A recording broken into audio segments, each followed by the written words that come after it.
Hi అండి. నేను Sunday southern super మార్కెట్కి వెళ్ళాము బియ్యం తెచ్చుకోవడానికి. అక్కడ నుండి అట్లాగే భీమేశ్వర్ హోటల్ అని వెళ్ళి దోశ తినడానికి వెళ్ళాము. ఇంకా అక్కడ సదరన్ సూపర్ మార్కెట్లో సేల్స్లో ఉన్న ఆవిడ మాకు కొంచెం క్లోజ్ బాగా నచ్చుతుంది. ఆవిడ దగ్గరుండి అన్నీ చూపిస్తుంది. సరే స్టిక్కర్స్ పెట్టుకోవట్లేదు, తనకి ఇచ్చేద్దామని తీసుకెళ్ళి ఇచ్చాను. తర్వాత వ్లాగ్స్ అని నైనితాల్కి వెళ్ళినప్పుడు కీ చైన్ చేయించుకున్నాను, అవి చూపిస్తున్నా. నైనితాల్ వీడియో చూడండి. నేను వెళ్ళినప్పుడు ఎవరైనా నైనితాల్ చూడకుంటే నేను వీడియోస్ పెట్టాను. అది చూశాక మీకు నైనితాల్ వెళ్ళాలని కంపల్సరీ అనిపిస్తుంది, ఎందుకంటే అంత బాగుందన్నమాట నైనితాల్. మేము ఎక్కడికైనా వెళ్ళినప్పుడు వీడియోస్ పెడుతుంటాం కదా, అందుకని చెప్తున్నా. అది ఎప్పుడో 3 years అగో వెళ్ళినది నైనితాల్. సరే ఇంకా భీమేశ్వర్ హోటల్లో ఏమైందంటే అండి, నెయ్యి పొడి ఫ్రై చేసి దోశ అంటే సరే ఆశగా తీసుకున్న తర్వాత నేను 2 ఏళ్ళ క్రిందట ఆ భీమేశ్వర్ హోటల్ ఫ్రీగా ప్రమోషన్ ఇచ్చాను. చాలా బాగుంది, వెళ్ళండి అని తెలుగు వాళ్ళకు.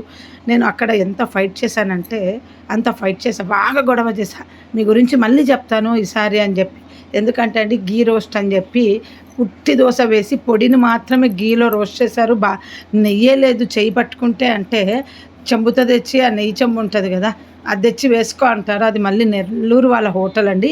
నార్త్ వైపు ఎప్పుడు వచ్చినా మీరు దోశ మీద బాగా నూనె వేయండి అని అడిగి వేయించుకోండి, లేకుంటే వీళ్ళంతా ఇక్కడ ఎంటీ దోశ వేసిస్తారు. మా ఇంటి దగ్గర కూడా మేము ఆర్డర్ ఇచ్చినప్పుడు దోశకు చెప్తామన్నమాట.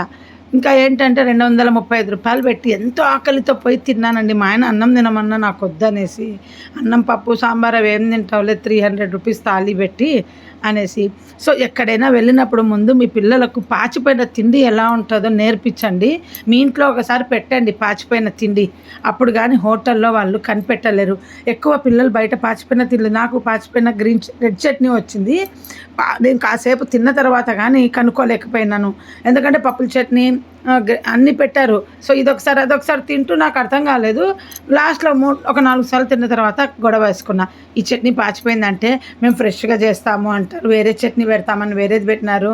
నేను అన్నాను, నేను ఆడదాన్ని, మగపిల్లలు కాదు, అమ్మాయిలు కాదు, నేను ఆడదాన్ని, నాకు తెలియదు ఆ పాచిపోయిన ఫుడ్. మీరు ఫ్రెష్గా చేసి ఉండొచ్చు, సమ్మరు పొద్దున్న చేసినది పాచిపోతుంది. నేను తినింది 2:30కు.